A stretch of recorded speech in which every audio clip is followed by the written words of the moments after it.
Ladies and gentlemen, the President of the United States and Mrs. Laura Bush.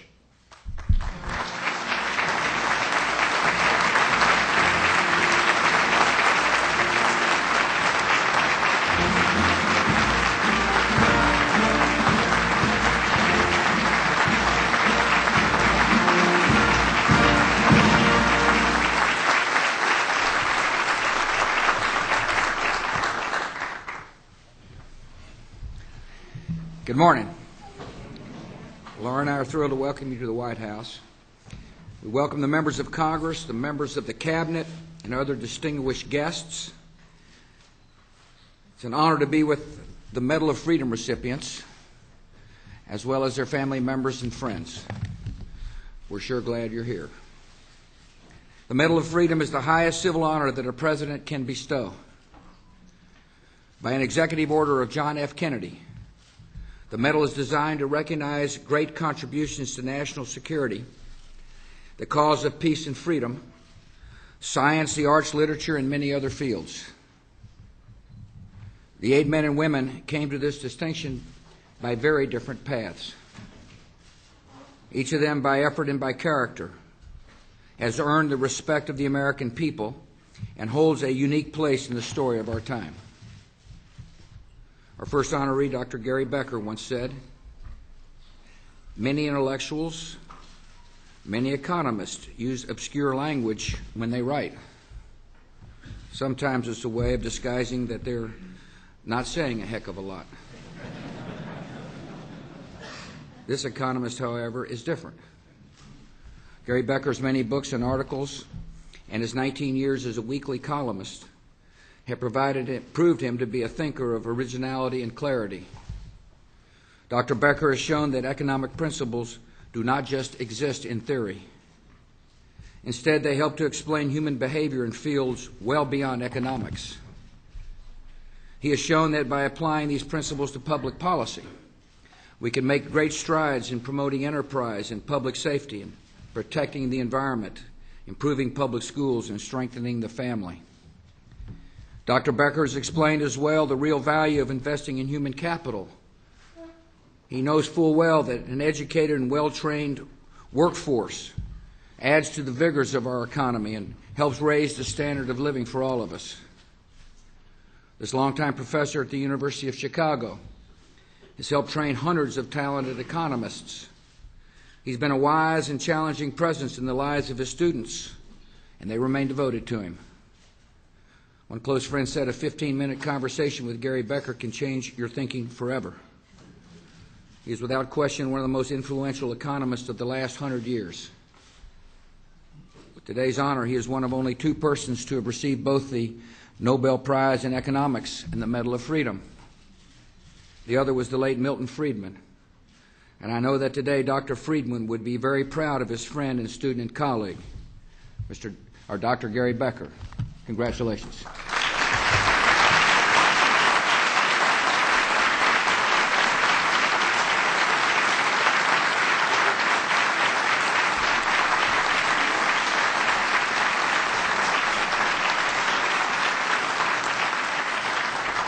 The Medal of Freedom for Oscar Elias Bisset will be accepted this morning by his son, Jan Valdez. His daughter, Winnie, is also present.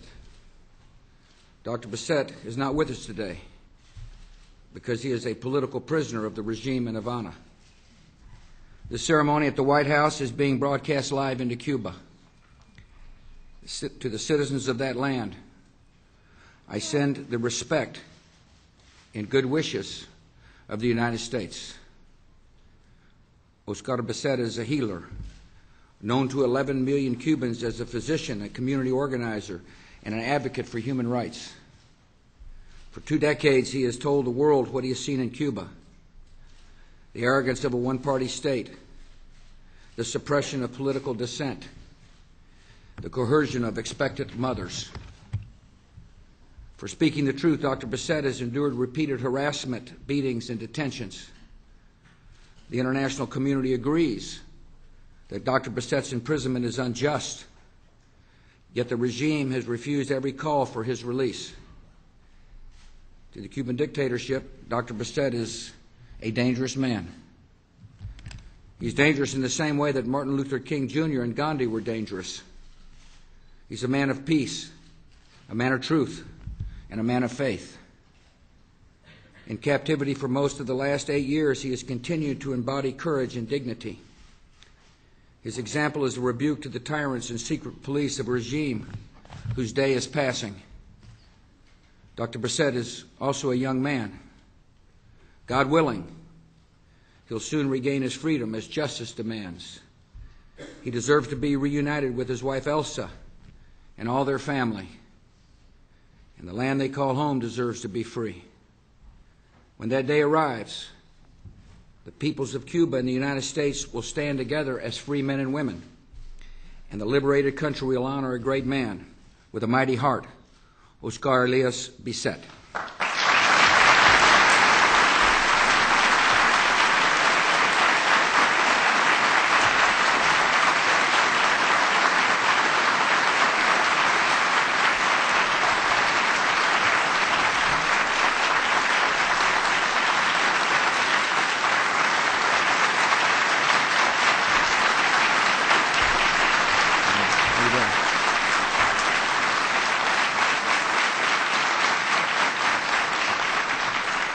When tyrannies fall, it's often the prisoners and exiles who are called forth to lead their people.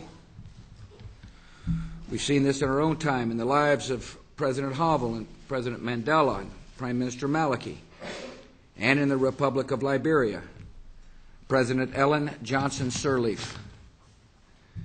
All her life, President Sirleaf has been a pioneer. The daughter of a school teacher in Monrovia, she crossed the ocean as a young woman and earned 3 degrees in the United States. She's been a business executive, a development expert, a public official, and always a patriot. She loves Liberia, and she loves all its people. After cabal seized power and plunged that country into years of upheaval and corruption and civil war, Ellen Johnson Sirleaf stood up for the democratic rights of her fellow citizens. She never wavered, even though the consequences were house arrest, foreign exile, death threats, and imprisonment. When free elections returned to Liberia, the voters made history. They chose her to be the first woman ever elected to lead a nation on the continent of Africa. She was inaugurated last year with Laura and Secretary of State Condoleezza Rice as proud witnesses. I remember asking Laura and Condi what kind of person I'd be dealing with. They said to expect a woman of depth and an ability to know how to get things done. They're right. See, when the president comes to the Oval Office, she walks in with a to-do list.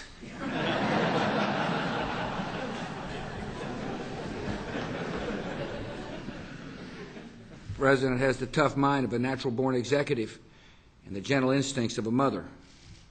Not surprisingly, the Liberian people have given her 2 affectionate nicknames. They call her the Iron Lady, and they call her Ma. She's begun an age of reform in a country with deep historic ties to the United States. As she said to a joint meeting of our Congress, Liberia will become a brilliant beacon, an example to Africa and to the world of what the love of liberty can achieve. Madam President, America is proud to stand with Liberia. And today America honors you as a woman of courage and a giver of hope. Welcome back to the White House, my friend, and congratulations.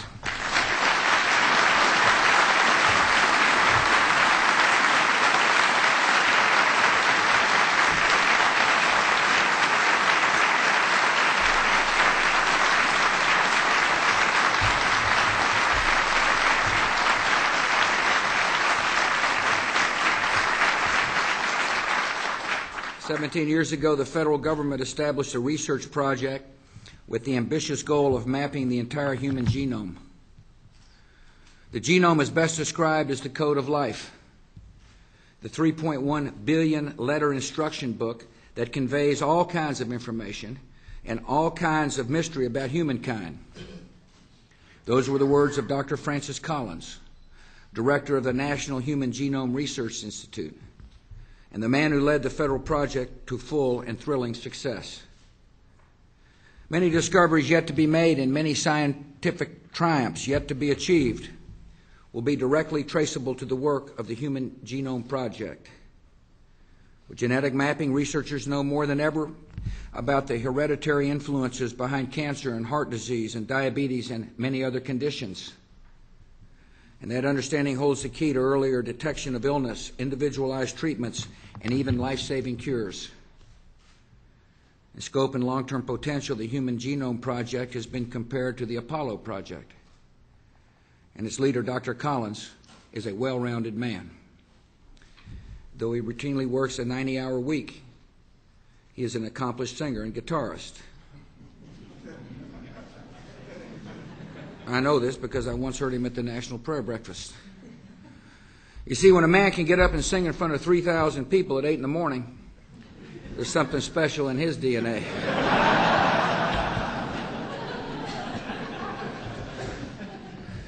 From his days being homeschooled by his mom on a farm in Virginia, Francis Collins has been relentless in the pursuit of knowledge. He said, "One of the strongest motivations of humankind is to seek answers to profound questions and to understand what is both seen and unseen." He has brought his extraordinary gifts to bear on the technical questions of genetics and on the ethical questions as well. Deep scientific understanding can be used for good or ill, and a lot turns on knowing the difference.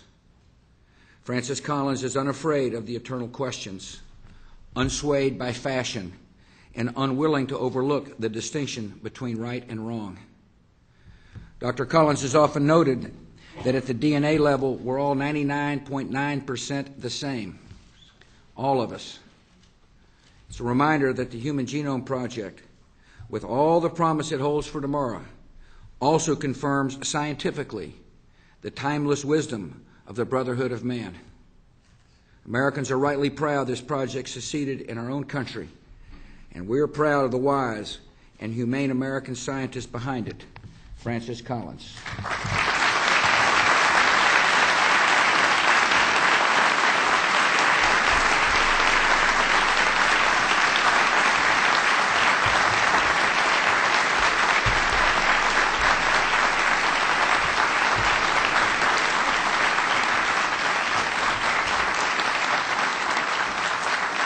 Brotherhood is perhaps the greatest theme in the life and character of Dr. Benjamin Hooks.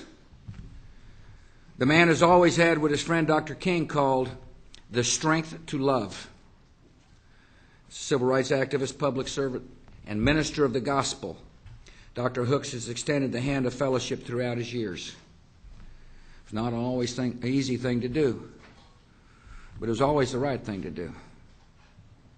Benjamin Hooks grew up in a segregated South where economic advantages and even common courtesies were often denied to African Americans. In the Army during World War II, he guarded European prisoners of war held in the United States. It was time to get something to eat. Whites only restaurants would serve the prisoners, but not Sergeant Hooks. After the war, he wanted to study law, but not a single law school in Tennessee would admit a black man. So he went to DePaul University in Chicago, then came back home, determined to break down that segregation to end those days. He became a lawyer and in time was also an ordained Baptist minister. He joined the Southern Christian Leadership Conference and was an early crusader in that great movement.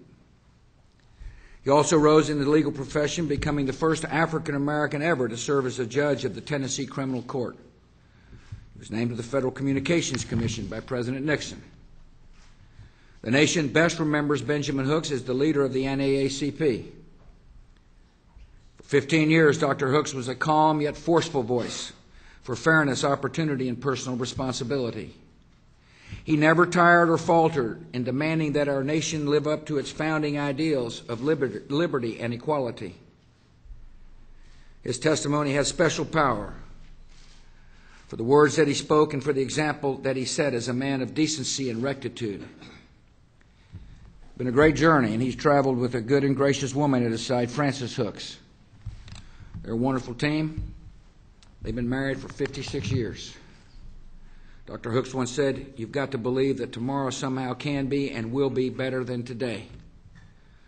Because he had that belief, because he held on to it, because he acted upon it. An old order's passed away, and all Americans can be grateful for the good works and the good life of Benjamin L. Hooks.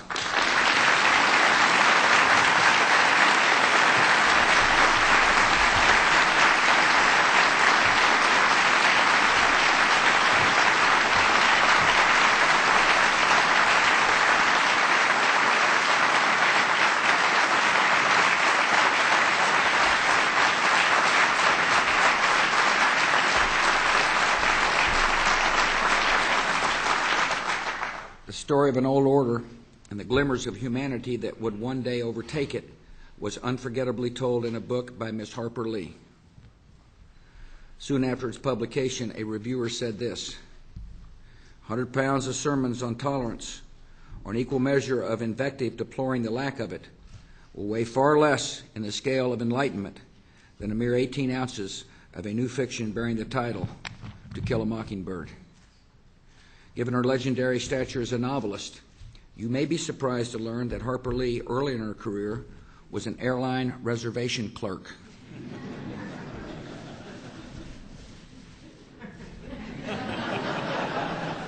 Fortunately for all of us, she didn't stick to writing itineraries. Her beautiful book, with its grateful prose and memorable characters, became one of the biggest-selling novels of the 20th century. 46 years after winning the Pulitzer Prize, To Kill a Mockingbird still touches and inspires every reader. We're moved by the story of a man falsely accused, with old prejudice massed against him, and an old sense of honor that rises to his defense. We learn that courage can be a solitary business. As the lawyer Atticus Finch tells his daughter, before I can live with other folks, I've got to live with myself. The one thing that doesn't abide by majority rule is a person's conscience. Years after To Kill a Mockingbird was put to film, the character of Atticus Finch was voted the greatest movie hero of all time. It won Gregory Peck the Oscar. He was said to believe the role brought him closest to being the kind of man he aspired to be. The great actor counted Harper Lee among his good friends, and we're so pleased that Gregory Peck's wife, Veronique, is with us today. Thank you for coming. One reason To Kill a Mockingbird succeeded is the wise and kind heart of the author, which comes through on every page. This daughter of Monroeville, Alabama, has something to say about honor and tolerance and most of all love, and it still resonates. Last year, Harper Lee received an honorary doctorate at Notre Dame. As the degree was presented, the graduating class rose as one, held up copies of her book, and cheered for the author they love. To Kill a Mockingbird has influenced the character of our country for the better. It's been a gift to the entire world. As a model of good writing and humane sensibility, this book will be read and studied forever. And so all of us are filled with admiration for a great American and a lovely lady named Harper Lee.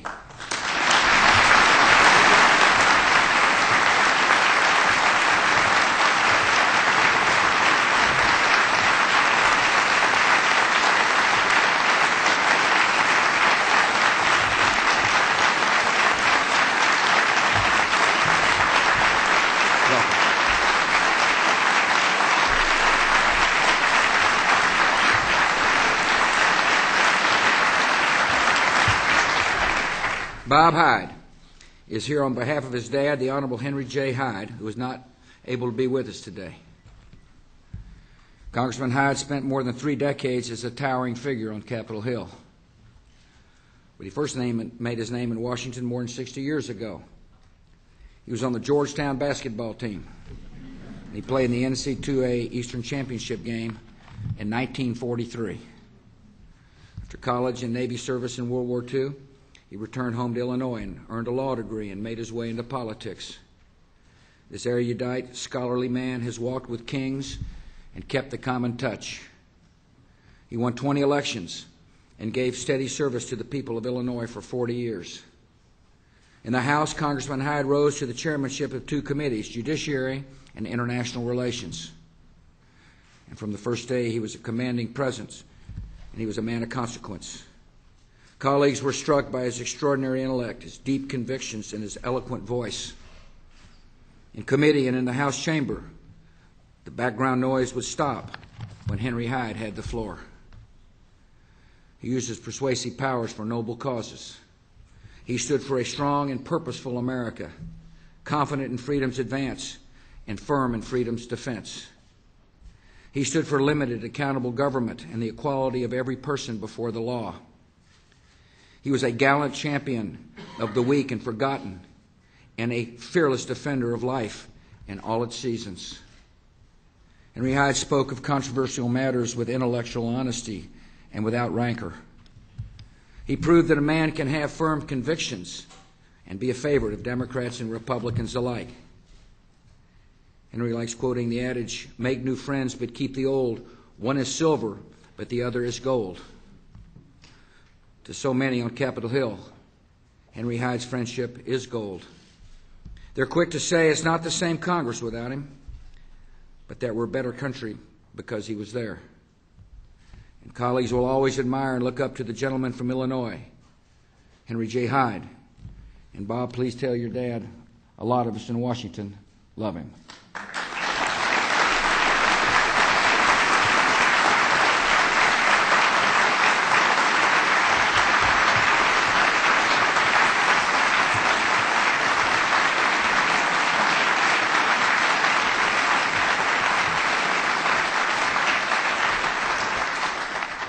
For nearly 30 years, the proceedings of the House of Representatives have been televised, unfiltered, uninterrupted, unedited, and live. For this, we can thank the Cable Satellite Public Affairs Network, or C-SPAN. And for C-SPAN, we can thank a visionary American named Brian Lamb. C-SPAN is not what you call exciting TV.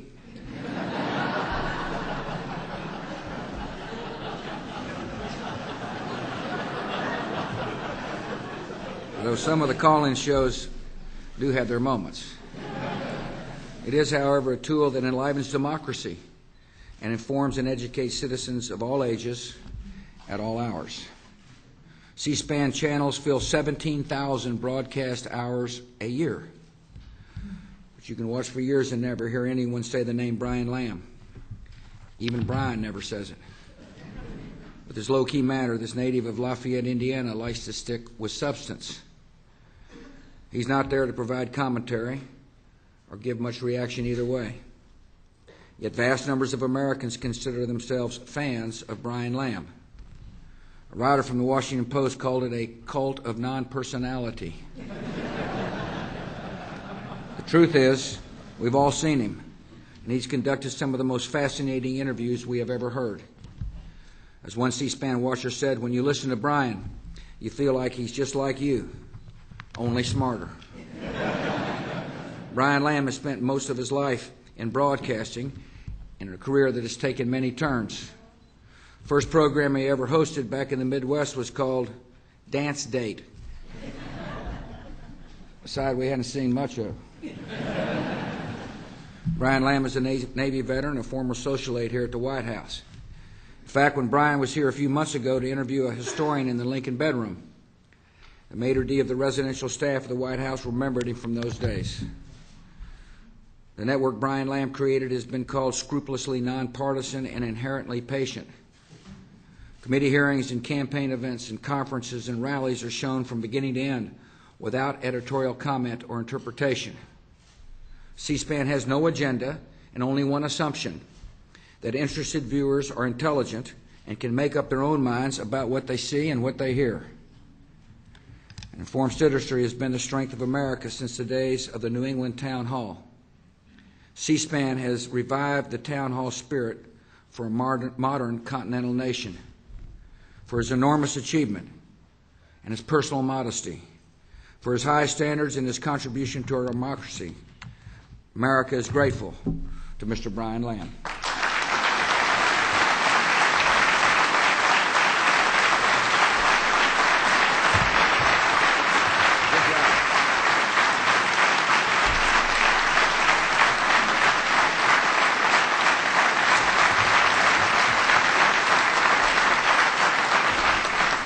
Now call on the military aide to read the citations for the Presidential Medal of Freedom.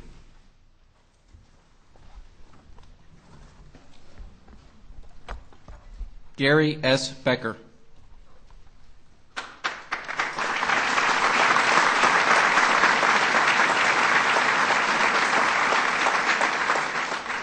One of the world's great economists and premier intellectual innovators, Gary Becker has broadened the spectrum of economic life and social science. His pioneering analysis of the interaction between economics and such diverse topics as education, demography, and family organization has earned him worldwide respect and a Nobel Prize. His work has contributed to public policies and have helped improve the standard of living in developed and developing nations. The United States honors Gary Becker for his groundbreaking contributions to economics, which have helped us better comprehend the dynamic forces that drive our economy and shape our society.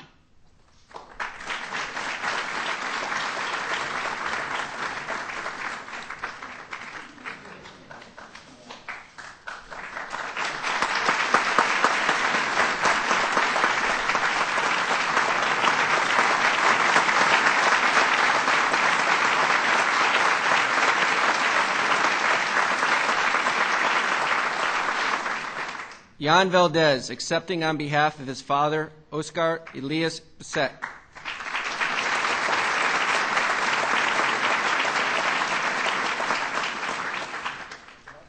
Oscar Elias Bisset has dedicated his life to advancing human rights and democracy in Cuba. A medical doctor, he has been persecuted for his peaceful calls for a free Cuba. Despite being in prison for his beliefs, he remains a powerful advocate for a Cuba in which the rights of all people are respected. Freedom-loving people everywhere are his brothers and sisters, and his sacrifice benefits all mankind.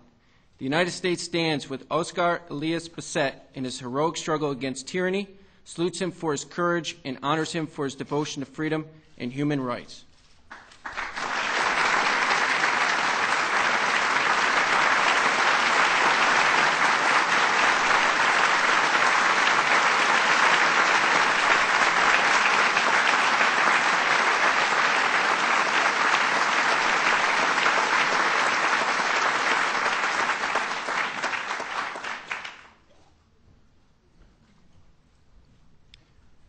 Francis S. Collins.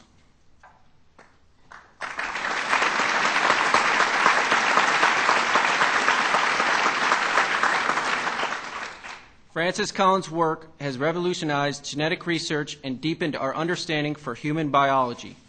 Under his leadership, the Human Genome Project mapped and sequenced the full human genome. This monumental advance in scientific knowledge has begun to unlock some of the great mysteries of human life and has created the potential to develop treatments and cures for some of the most serious diseases. The United States honors Francis Collins for his efforts to decode human DNA and improve human health.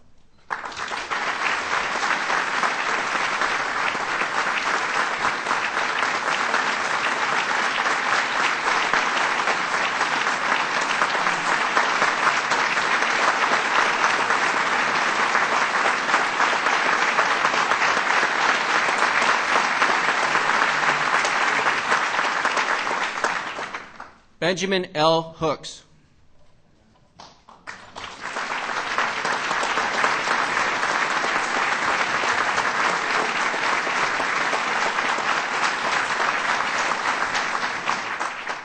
As a minister, lawyer, judge, and public servant, Benjamin Hooks has dedicated his life to equal justice under law.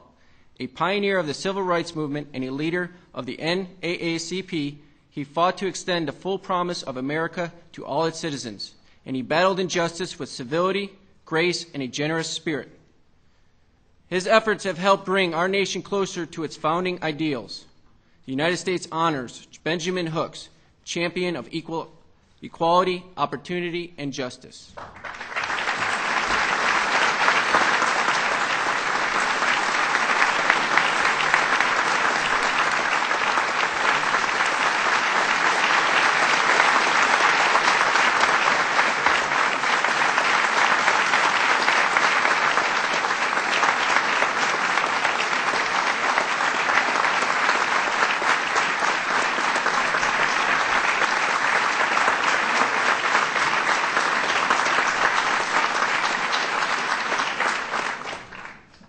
Robert Hyde, accepting on behalf of his father, Henry J. Hyde.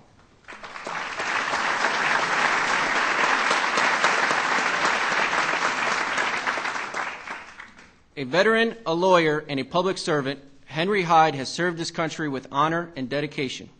During his 32-year career in the House of Representatives, he was a powerful defender of life, a leading advocate for a strong national defense, and an unwavering voice for liberty, democracy, and free enterprise around the world. A true gentleman of the House, he advanced his principles with rancor and earned the respect of friends and adversaries alike. The United States honors Henry Hyde for his distinguished record of service to America.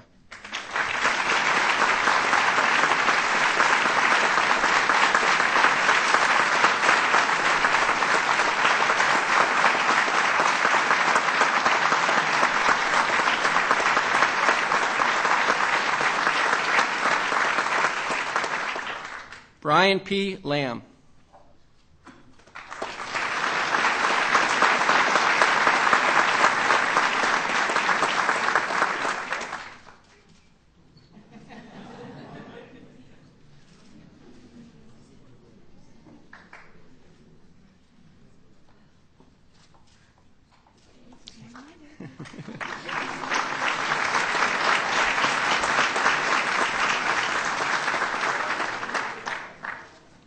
As the driving force behind the creation of C-SPAN, Brian Lamb has elevated our public debate and helped open up our government to citizens across the nation. His dedication to a transparent political system and to the free flow of ideas has enriched our civic life. He has helped empower Americans to know and understand their government and hold it accountable.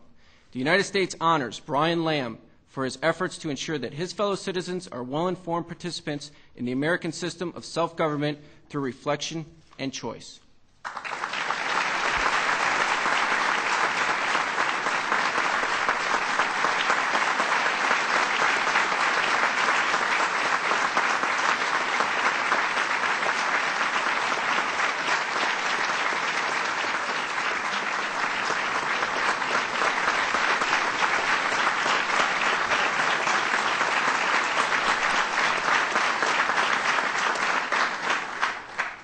Harper Lee.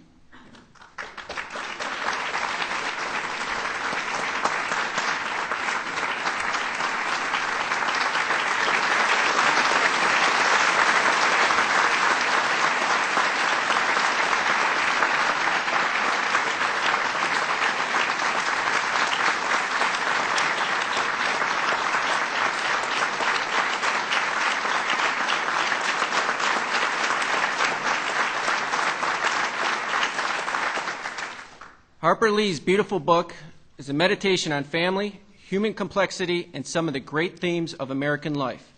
At a critical moment in our history, To Kill a Mockingbird helped focus the nation on the turbulent struggle for equality. The novel became an instant American classic and earned her a Pulitzer Prize. Nearly half a century after its publication, her work continues to captivate new readers who encounter its compelling power for the first time. The United States honors Harper Lee for her outstanding contribution to the great literary tradition of America.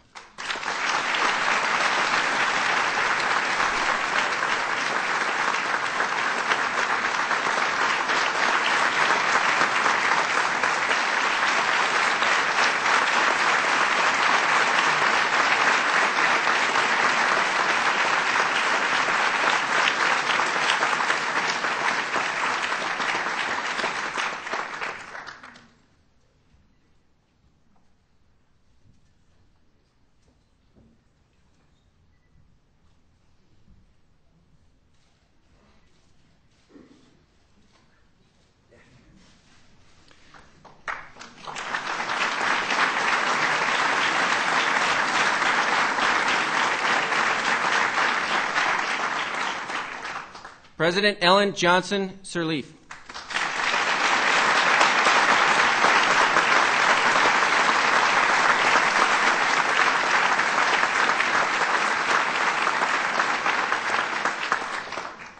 As a Liberian cabinet minister, United Nations administrator, and Liberia's president, Ellen Johnson Sirleaf has been a force for democracy and opportunity.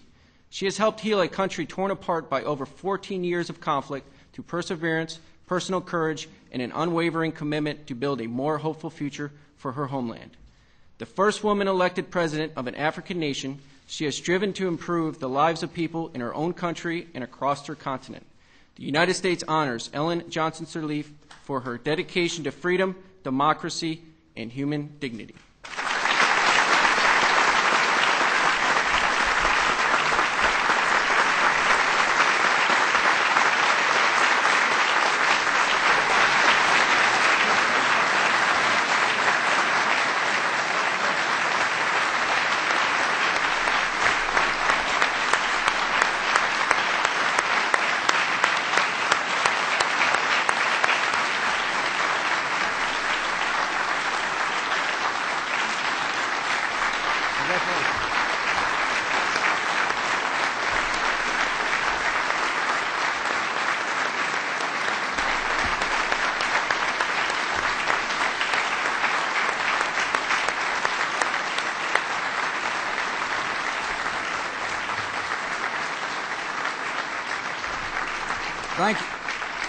Thank you all for coming. Laura and I now invite you to a reception here in the State Dining Room. Hope you've enjoyed this ceremony as much as I have. May God bless you all. Thank you.